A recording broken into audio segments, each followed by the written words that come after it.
और इस बीच हम आपको बता दें, प्रधानमंत्री नरेंद्र मोदी कल पोलैंड पहुंचे थे। वॉर्सो में उनका जबरदस्त तरीके से स्वागत किया।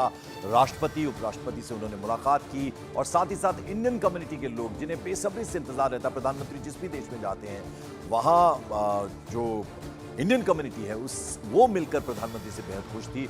और प्रधानमंत्री ने कई अहम बातें वहां पर की। रंगारंग कार्यक्रम का आयोजन किया गया था और भारतीय समुदाय के लोगों से प्रधानमंत्री ने मुलाकात की। दुनिया भारत को विश्व बंधु की तरह सम्मान दे रही। उन्होंने कहा पोलैंड भारत के सनातन भाव का साक्षी भी रहा है। भारत बुद्ध की विरासत वाली धरा है, धरती है। प्रधानमंत्री ने कहा भारत युद्ध नहीं शांति की बात करता है। प्रधानमंत्री ने तमाम बातें की। प्रधानमंत्री नरेंद्र मोदी पोलैंड दौरे पर, जैसा हमने आपको बताया, कल शाम पहुंचे थे, राजधानी वॉर्सो पहुंचे थे। भव्य तरीके से उनका स्वागत वहां पर हुआ और बाकायदा वहां डांडिया किया गया प्रधानमंत्री के स्वागत में। इस दौरान पीएम मोदी ने भारतीय समुदाय के लोगों से मुलाकात की। एक एक लोगों से मिलते हुए तस्वीरों में आप देख रहे हैं, बेहद खुश लोग उनका पोर्ट्रेट बनाकर लाए हैं। छोटे छोटे बच्चे गोद में लेकर प्रधानमंत्री से उन्हें मिलवाने के लिए लाए हैं। और हमने देखा है प्रधानमंत्री जहां भी जाते हैं, जिस भी देश में जाते हैं, वहां जो इंडियन कम्युनिटी है उनमें खासा उत्साह रहता है प्रधानमंत्री को अपने बीच में पाकर। और जबरदस्त तरीके से शानदार स्वागत प्रधानमंत्री का किया गया। उन्होंने कहा कि मैं आपका आभारी हूं। पोलैंड भारत के सनातन भाव का साक्षी रहा है। और यूक्रेन रवाना होने से पहले प्रधानमंत्री नरेंद्र मोदी का पोलैंड में आधिकारिक स्वागत किया जाएगा आज। इसके साथ प्रधानमंत्री डोनाल्ड टस्क के साथ उनकी बैठक भी होने वाली है।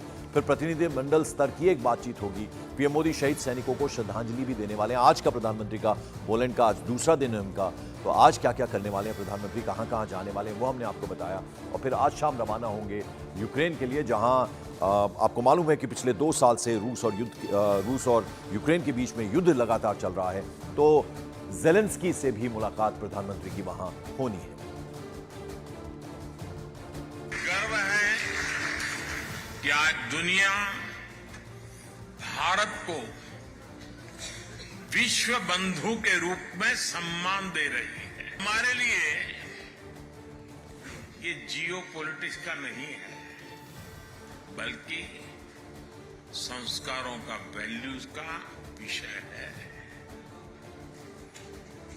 जिनको कहीं जगह नहीं मिली, उनको भारत ने अपने दिल और अपनी जमीन दोनों जगह स्थान दिया है। पोलैंड तो भारत के इस सनातन भाव का साक्षी रहा है। और मीडिया में बताया जा रहा है कि 45 साल बाद भारत का कोई प्रधानमंत्री पोलैंड आया है।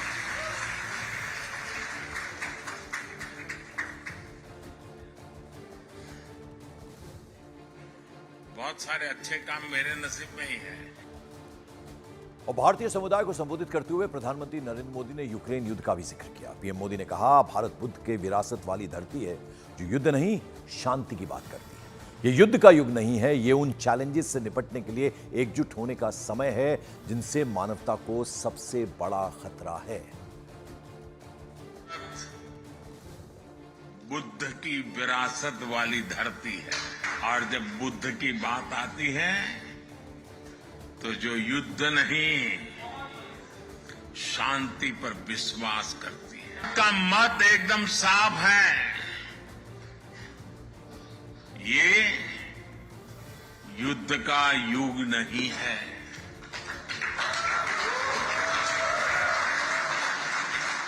ये उन चुनौतियों से निपटने के लिए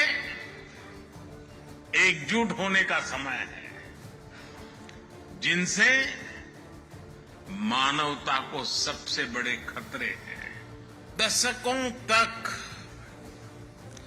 भारत की नीति थी कि सारे देशों से समान दूरी बनाए रखो। भारत की नीति है सारे देशों से समान रूप से नजदीकी बनाओ। आज का भारत सबके विकास की बात करता है। आज का भारत सबके साथ है, सबके हित की सोचता है। और इंडियन कम्युनिटी को संबोधित करते हुए प्रधानमंत्री नरेंद्र मोदी ने बताया कि भारत 2047 तक विकसित भारत के सपने को साकार करने की दिशा में काम कर रहा है और भारत में डेवलपमेंट, विकास तेजी से हो रहा है।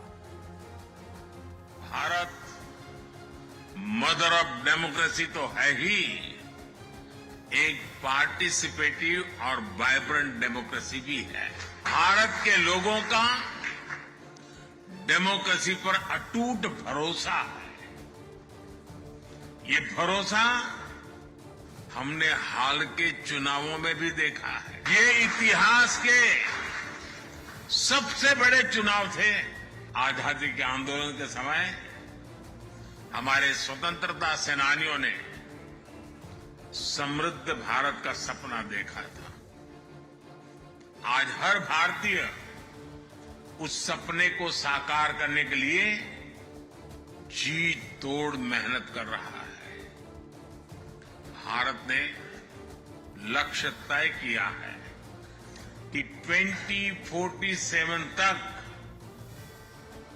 खुद को भारत, विकसित भारत बनाने का संकल्प लेकर के हमारा देश आगे बढ़ा है।